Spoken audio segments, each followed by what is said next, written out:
Chaque jour, Charles et Carole vous présentent la leçon de l'école du sabbat.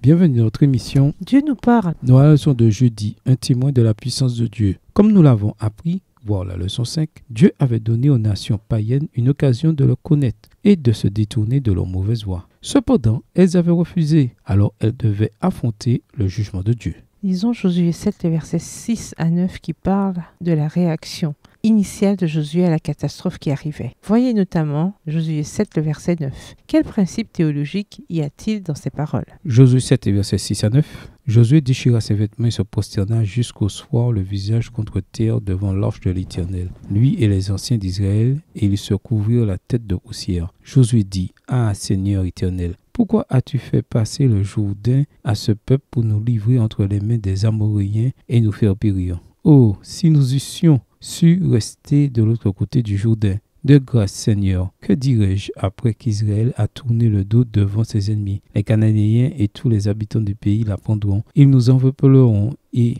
ils feront disparaître notre nom de la terre. Et que feras-tu pour ton grand nom? Au début, Josué parle comme les enfants d'Israël après avoir quitté l'Égypte. Quand il disait « Ah, si nous étions morts de la main du Seigneur en Égypte, quand nous étions assis près des marmites de viande, quand nous mangions du pain à satiété. C'est pour faire mourir de faim toute cette assemblée que vous nous avez fait sortir de ce désert. » Exode 16, verset 3. Voici comment réagit Josué. « Ah Seigneur, pourquoi as-tu fait passer le Jourdain à ce peuple si c'était pour nous livrer aux Amorites et pour nous faire disparaître? Si seulement nous avions décidé de rester en Transjordanie. » Josué 7, verset 7. Peu après, cependant, il montre combien il s'inquiète des dégâts que cette défaite risque de faire au nom et à la réputation de Dieu. Les Cananéens et tous les habitants du pays la prendront. Ils nous encercleront et retrancheront notre nom du pays. Et que feras-tu pour ton grand nom? Josué 7, verset 9. Ces paroles révèlent un thème et un principe qui étaient centraux dans les desseins de Dieu pour Israël. Dieu voulait que les nations païennes environnantes voient quelles grandes choses il ferait pour son peuple obéissant.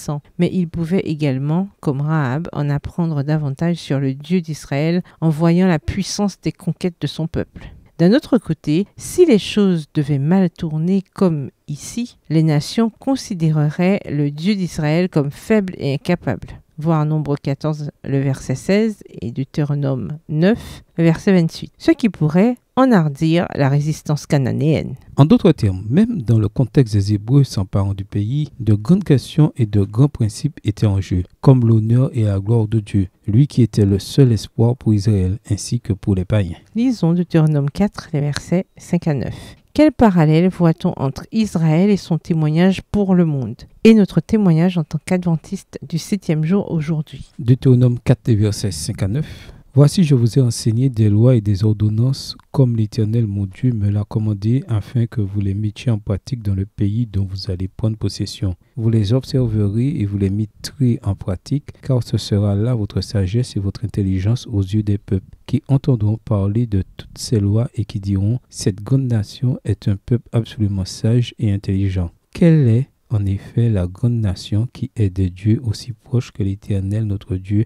l'est de nous toutes les fois que nous l'invoquons? Et quelle est la grande nation qui est des lois et des ordonnances justes comme toute cette loi que je vous présente aujourd'hui? Seulement, prends garde à toi et veille attentivement sur ton âme tous les jours de ta vie, de peur que tu n'oublies les choses que tes yeux ont vues et qu'elles ne sortent de ton cœur. Enseigne-les à tes enfants et aux enfants de tes enfants. Au revoir. Et à demain si Dieu veut.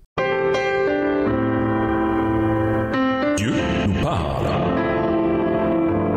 Chaque jour, Charles et Carole vous présentent la leçon de l'école du sabbat.